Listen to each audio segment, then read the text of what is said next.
Dans cette vidéo fondamentale, il devait y avoir des images du beau pays du Rouergue dont il est originaire. Philosophe, écrivain, Rémi Soulier a écrit de nombreux livres dont le dernier, Assignation, a paru en 2018. Il est aussi collaborateur de la revue Éléments et dirige l'émission Le Monde de la Philosophie sur Radio Courtoisie. Il va maintenant évoquer pour vous le regard des Grecs sur la nature. Je vous demande d'accueillir Rémi Soulier.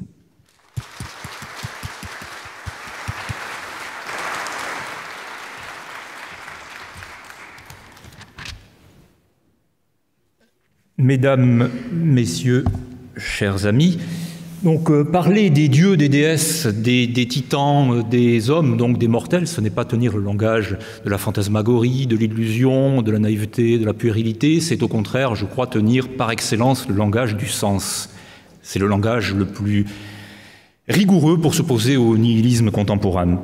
Ce sens, les dieux en sont porteurs. Héraclite, dans les fragments que nous avons recueillis de lui, nous dit de l'oracle de Delphes, du dieu de Delphes, qu'il ne cache ni ne montre, mais qu'il fait signe, mais qu'il signifie. C'est donc bien de sens qu'il s'agit. Héraclite, dans un fragment tout aussi fameux que nous avons recueilli, nous dit de la nature, la physis en grec, qu'elle aime à se cacher. Et la physis, effectivement, c'est un mélange d'occultation et d'apparition. C'est un peu comme la graine, vous savez, qui est dans le sol, qui est enfouie, que l'on ne voit pas, et qui, après sa corruption, va donner naissance à une fleur, une plante, un arbre. Donc, vous voyez, le Dieu ne cache ni ne montre, la nature aime, elle, à se cacher. Nous sommes donc pris entre à la fois ce qui relève de la manifestation, de l'épiphanie, et ce qui relève de l'occultation. Belle image, je crois, pour souligner ce qu'est la nature, et cette dialectique entre l'occultation et la manifestation, c'est l'image du voile. Et le géographe naturaliste Alexander von Humboldt a offert un exemplaire de son essai sur la géographie des plantes à Goethe, exemplaire sur lequel il y avait une représentation de la déesse Artémis, qui est la déesse de la nature, bien sûr. Et Artémis est voilée. Et à côté d'elle, Apollon, qui esquisse le mouvement d'un dévoilement. Donc je crois que si l'on veut essayer de comprendre, même d'une manière très grossière, très schématique et qui sera loin d'être exhaustive, le regard que les Grecs ont porté sur la nature, on peut le faire à travers la scansion de 4 modalités du dévoilement. Première modalité, le dévoilement mythique ou mythologique, que l'on pourrait dire aussi plus exactement le dévoilement orphique. C'est le moment de l'âge d'or. Orphée, poète, musicien, vous le savez, charme la nature, aussi bien les animaux sauvages que les cours d'eau, y compris d'ailleurs dans le règne minéral, ce qui paraît le plus inanimé qui soit, c'est-à-dire le rocher, les rochers. C'est une symbiose totale dans laquelle aucune scission n'est intervenue, et surtout pas entre un sujet qui serait un sujet pensant, et un objet qui serait inerte, inanimé, et qui serait en l'occurrence la nature. Non, nous vivons dans un univers qui est un un univers holiste, moniste, pourrait-on dire, en tout cas métaphysiquement, dans lequel toutes les choses sont animées, tout est vivant. Héraclite nous dira que les dieux sont même dans la cuisine, et tout est déterminé par une relation de sympathie, au sens fort, c'est-à-dire d'attraction. Ça, c'est l'univers orphique. L'univers orphique, on peut penser que nous en sommes très loin aujourd'hui, ce qui est vrai pour une large part, mais pas si loin que ça. Dans la tradition européenne, cet univers a demeuré et est resté présent dans une tradition philosophique essentiellement néoplatonicienne à la Renaissance, mais aussi dans le romantisme allemand, mais de manière plus précise encore, dans toute création poétique. Je vous donne un simple exemple, Mallarmé, exemple du poète peut-être le plus représentatif de la modernité poétique, en tout cas d'une modernité poétique. Mallarmé écrit, je le cite exactement, l'explication orphique de la Terre est le devoir par excellence du poète. L'explication orphique de la Terre est le devoir du poète, et le jeu littéraire, dit-il, pour poursuivre. Deuxième dévoilement grec de la nature, donc d'Artémis, de la physis, c'est le moment de ce que nous appelons les présocratiques ou les antésocratiques. Aristote les appelle de manière significative les physiologues ou les physiologiens. Vous entendez bien sûr la physis. On s'éloigne un peu de l'univers mythique. Ils sont à la recherche non pas tant des causes de l'existence de la nature, de cette apparition, de cette épiphanie de la physis, que de ce qu'ils appellent son principe. L'arché, en grec. L'arché, c'est le principe, c'est le commencement en tant qu'il est un commandement. Et cet arché, les présocratiques vont le voir dans les 4 éléments, l'eau, l'air, la terre, le feu. Et pour Empédocle, un 5e élément qui est l'éther, qui est le plus subtil, qui rassemble les 4. Alors, je n'ai pas le détail, enfin, pour Thalès, c'est l'eau, bien sûr, pour Héraclite, c'est le feu. Pour Anaximandre, c'est l'infini, l'illimité. Pour Anaxagore, c'est l'air, enfin bon, peu importe.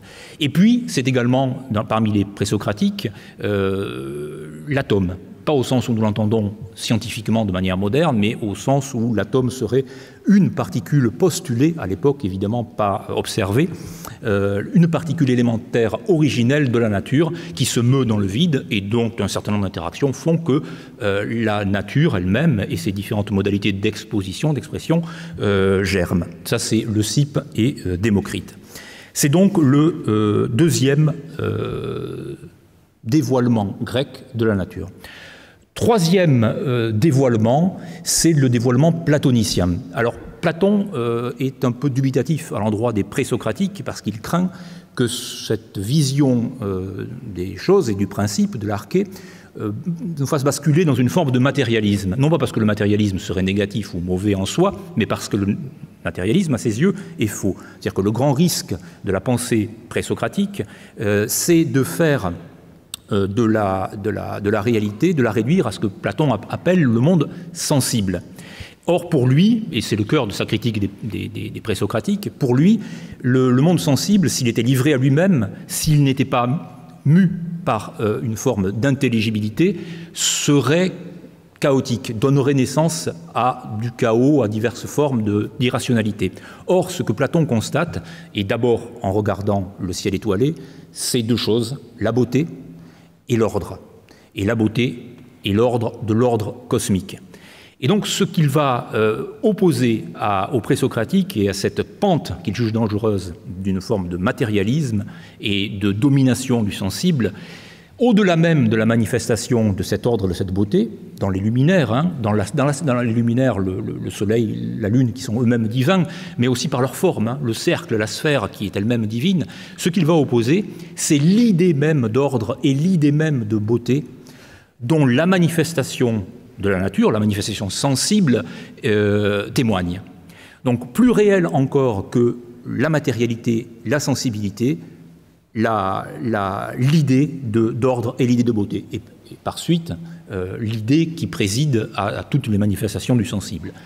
Platon n'est pas véritablement dualiste, enfin en tout cas le dernier Platon ne l'est pas. Je crois que ce serait vain d'opposer chez lui l'ordre intelligible et l'ordre sensible. Les deux sont parfaitement, enfin je crois, ça se démontre en tout cas, sont parfaitement liés. Quatrième dévoilement qui va nous introduire déjà à une forme de modernité, c'est le moment aristotélicien. Aristote va lui séparer de Platon, parce que précisément, lui juge qu'il faut partir non pas de l'idée d'ordre et de beauté, mais de ce qui est, de ce qui se manifeste, donc de l'ordre sensible. Et Platon va nous introduire dans ce mouvement dans lequel nous sommes encore, bien que la théorie de la relativité et la physique quantique nous sortent de ce modèle mécaniste du monde, mais c'est lui, véritablement, Aristote, qui va nous faire entrer dans cette vision, non plus de la quête d'un principe, mais de la quête des causes. Et Aristote est véritablement le penseur de la cause. Autrement, il en détermine 4, la cause matérielle, la cause motrice, la cause formelle et la cause finale. Ce n'est pas véritablement encore un mécaniciste, ce n'est pas un homme de l'horlogerie cosmique, puisque la cause finale, pour lui, domine sur les autres causes. Néanmoins, le raisonnement est là, le raisonnement est placé. Et ce raisonnement-là va nous amener peu à peu à poser, c'est ce que fait Aristote lui-même, à poser l'idée que lorsqu'on a descendu infiniment la chaîne des causes, on est obligé de poser l'existence d'une cause incausée. Lorsque l'on a descendu la chaîne du mouvement, on est obligé de postuler, là encore, un moteur, un premier moteur non mu. C'est le dieu de la scolastique déjà. C'est le dieu dont Heidegger dira qu'il est réduit à l'étang suprême. Et c'est là où nous en sommes toujours, dans cette modalité de la causalité. C'est-à-dire que et c'est la grande critique heideggerienne qui est tout à fait, je crois, justifiée, c'est-à-dire que ce raisonnement-là nous fait perdre véritablement le sens de l'être. Alors ce n'est pas le cas d'Aristote encore, mais c'est ce qu'Aristote va permettre.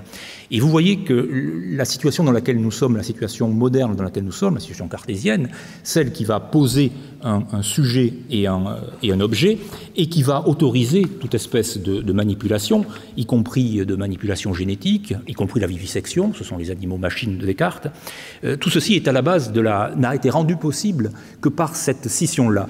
Je vous donne simplement un exemple. Alors que Apollon, dévoilant Artémis, voulait en contempler la beauté et les arcanes également, mais la beauté, ce n'est pas du tout donc une prédation, c'est encore moins un viol. La modernité va raisonner de manière tout à fait différente. Elle va manipuler. Et voici ce qu'écrit Bacon, qui est un des grands penseurs de la modernité scientifique. Les secrets de la nature, parler des arcanes, les secrets de la nature se révèlent plutôt sous la torture des expériences que lorsqu'ils suivent leur cours naturel. Vous voyez, nous avons basculé, nous sommes passés à un monde qui est bien différent. Et puis, il y a les titans, bien entendu. Alors, les titans, on pense à Prométhée, bien entendu, on songe à cette modalité moderne de Prométhée, qui est le moment faustien. Prométhée, oui, lui aussi est grec. Hein. Prométhée, c'est une possibilité qui était ancrée dans la possibilité grecque elle-même. Vous voyez que le mouvement de Prométhée, qui consiste à arracher le feu de la foudre de Zeus, c'est un mouvement que l'on ne peut pas véritablement assimiler à un viol, mais c'est au moins un vol. Et c'est une forme de viol aussi, parce que c'est quand même une violation de l'enceinte de l'Olympe, à laquelle il n'était pas autorisé à pénétrer pour le coup. Donc on entre avec Prométhée, avec l'ère des Titans, avec cette possibilité-là, qui était en germe dans l'âme grecque, on entre dans un autre régime de l'esprit. C'est celui précisément de la démesure et de ce que les Grecs appellent l'hubris. Et il y a, je crois que c'est assez révélateur pour aller là encore très très vite, il y a un exemple tout à fait choisi pour comprendre ce qu'est le titanisme moderne, c'est précisément l'exemple du Titanic, le bien nommé Titanic. Un écrivain américain, Morgan Robertson, a publié en 1898 un livre dont le titre original anglais est Futility, que l'on a traduit en français par Le naufrage du Titan. C'est un livre prémonitoire. Il a été publié 12 ans avant le naufrage du Titanic, le naufrage du Titan. C'est très curieux parce que Morgan Robertson décrit le naufrage au mois d'avril d'un paquebot qui s'appelle le Titan, où périssent un grand nombre de passagers, faute d'un nombre suffisant de chaloupes. Enfin bon, le drame là est posé de manière un peu étrange et prémonitoire par Morgan Robertson.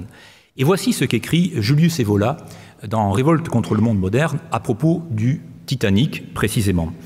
C'était la plus grande embarcation voguant sur les flots et la plus prestigieuse création de l'homme. La plus prestigieuse création de l'homme, l'homme seul, sans les dieux, l'homme autocréateur. Toutes les sciences et tous les corps de métier connus, scientisme et technique, de notre civilisation. On dirait, dans un contexte germanique, que la civilisation s'oppose à la culture, bien entendu. La civilisation, c'est le mécanicisme, c'est la mécanisation, par opposition à la culture, qui est beaucoup plus proche, évidemment, de la physis. Toutes les sciences et tous les corps de métier connus de notre civilisation avaient contribué à sa construction et assuraient sa maintenance. Donc là encore, la technologie, le règne de l'ingénieur. Insubmersible, indestructible, il transportait le nombre minimum de chaloupes qu'exigeait la loi. Là encore, vous voyez, le juridisme, et voilà, pointe très très bien toutes les modalités du titanisme moderne. Le juridisme, c'est-à-dire que la loi, dans toute sa rationalité forte, folle et absurde, fait mécaniquement tout pour conduire au naufrage. C'est ce que dit Evola et c'est ce qui est tout à fait vérifiable. En accomplissant le destin qui est le sien, toute cette civilisation de titans, de métropoles d'acier et de béton, de masses tentaculaires et sans style, de formules algébriques et de machines emprisonnant les forces de la matière, de dominateurs de cieux et d'océans, toute cette civilisation apparaîtra comme un monde qui vacille sur son orbite et tente à s'en détacher pour s'éloigner puis se perdre définitivement dans un espace où ne brille d'autre lumière que celle sinistre née de l'accélération de sa propre chute. Cette chute-là, c'est ce que les modernes appellent le progrès. C'est très exactement la description de l'idéologie progressiste. Donc le titanisme, c'est à la fois une manifestation de gigantisme et de démesure. Nous sommes donc confrontés aujourd'hui à une nouvelle titanomachie, à une nouvelle gigantomachie, ce qui n'a rien pour nous surprendre dès lors que l'on est un peu familier des pensées de l'éternel retour et des pensées cycliques. Il me semble que l'une des voies de résistance à ce mouvement de fond, qui est nihiliste par essence donc, c'est un retour, je l'ai un peu esquissé très schématiquement, à ce que Heidegger appelle une forme de pensée poétique. Et cette pensée poétique, qui est en dehors du schéma causal, en dehors de toute espèce de technicisation et de toute rationalisation étroite, nous permet peut-être de retrouver, ou nous permettra peut-être de retrouver, une modalité apollinienne, donc lumineuse, de dévoiler la nature afin de continuer à la contempler et à visiter avec respect, bienveillance et amour les arcanes divins dont elle est grosse et dont elle est riche. Je vous remercie.